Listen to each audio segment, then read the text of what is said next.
नहीं पाएंगे, जैसे बाबा साहब की बातों में वो टिक नहीं पाते थे। जब संविधान सभा का गठन हो गया और राजेंद्र प्रसाद जी ने ये बात कही, जो कि अध्यक्ष थे संविधान सभा के, कि मैं डेली सुनता हूं अंबेडकर को और मुझे ये पूरा विश्वास हो चुका है कि इस व्यक्ति से काबिल संविधान लिखने वाला कोई व्यक्ति हो नहीं सकता था।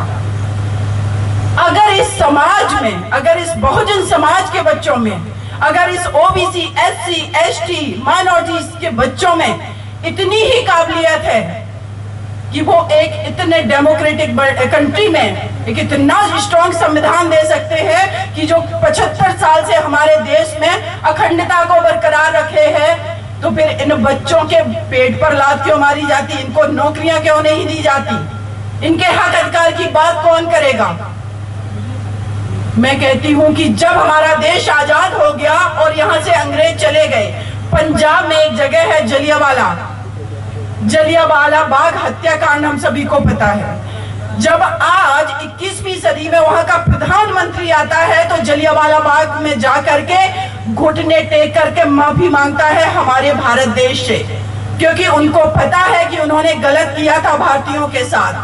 तो जिन लोगों ने हमारे लोगों के साथ डिस्क्रिमिनेशन किया, भेदभाव किया, इनको अभी तक क्यों शर्म नहीं आती है और निरंतर ये षड्यंत्र रचते जा रहे हैं? इनको माफी मांगनी चाहिए।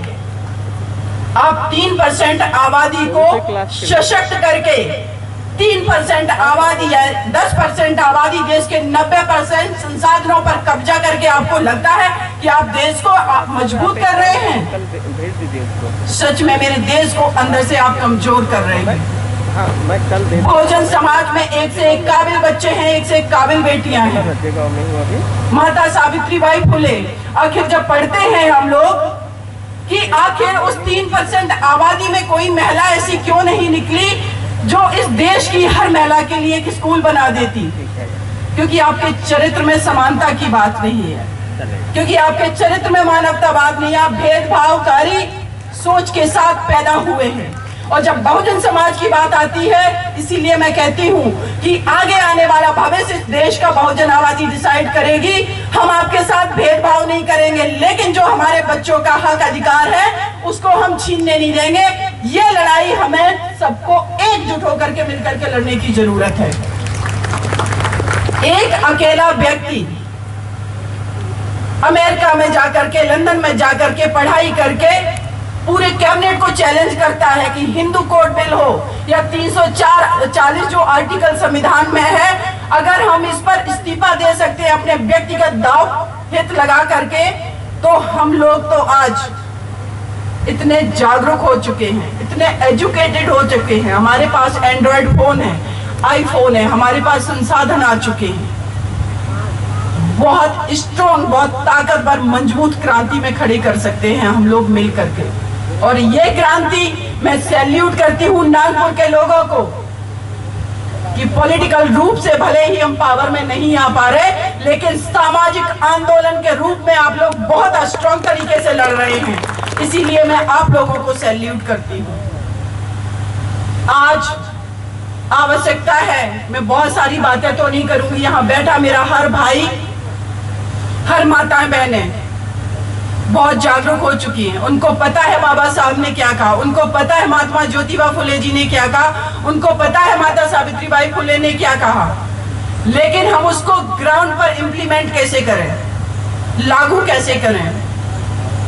उसके लिए मानवर साहब कांसीराम जी कहते थे, जब समाज के हित की बात आए तो अपने व्यक्तिगत हित को त्याग देना। ये हमारी पहली, तभी हम यूनाइट होंगे ना। हमें विखंडित खंडित कर कौन रहा है? जो 3% लोग हैं वो सत्ता में किसके वजह से आ रहे हैं? हमारे बिखराव के वजह से आ रहे हैं, हमारी यूनिटी जो डिस्ट्रॉय की गई है उसके वजह से आ रहे हैं। आखिर अगर हम 90% हैं तो फिर हम क्यों सत्ता से वंचित हैं? आज मैं एक मंच से बात कह रही हूँ कि हमारा सामाजिक और सांस्कृतिक आंदोलन आज मजबूत हो चुका है और निरंतर मजबूत होता ही जा रहा है। वो दिन भी दूर नहीं है जब हमारे देश में इस बहुजन समाज से प्रधानमंत्री बैठेगा जाकर के। हालांकि दिखावे के लिए वर्तमान एनडीए सरकार ने माननीय द्रौपदी मुर्मू मैम को राष्ट्रपति पद का उम्मीदवार बनाया है। संविधान हम लोगों ने पढ़ा है, हम लोगों को बखूबी ये बात पता है कि देश के राष्ट्रपति के पास कितनी पावर है। एक्चुअल में पावर जो है वो कैबिनेट के पास है। कैबिनेट की सलाह पर देश का राष्ट्रपति काम करता है।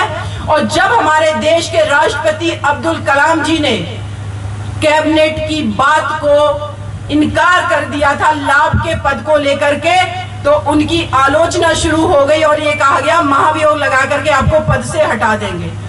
देश का प्रथम नागरिक कहा जाता है राष्ट्रपति को, उसको कोई पद से क्यों हटाएगा।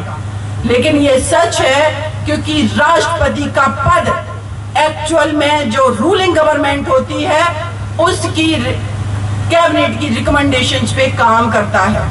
इसीलिए इस पद में वो ताकत नहीं होती है, सिर्फ ये सम्मान के लिए पद होता है। और जहां ताकत है वो है प्रधानमंत्री का पद और उनकी कैबिनेट। तो हमारा टारगेट जो है वो प्रधानमंत्री का पद, वो संसद और वो कैबिनेट होनी चाहिए, जहां से जो पॉलिसी आज वहां पर बैठे लोग बना रहे हैं। आप लोगों को पता होगा SC/ST एक्ट जो कि 1989 में बना, जिससे इस देश के अंदर जो SC समाज के लोग हैं उनके खिलाफ जो छुआछूत का भाव होता था, उन सब को खत्म कैसे किया जाए और ये कम कैसे हुए, एक बहुत स्ट्रॉन्ग कानून बनाया गया। लेकिन वही माननीय सर्वोच्च न्यायालय जहां मैं वकालत करती हूं, उसके जजेज ने इंटरप्रिटेशन की निर्वचन किया और निर्वचन करके उसको कर दिया कमजोर। और जब वो कमजोर हुआ तो हम लोग सड़कों पर उतरे, अपनी ताकत दिखाई, वो पार्लियामेंट ने दोबारा से उसको स्ट्रॉन्ग बना दिया। ये हमारी ताकत है।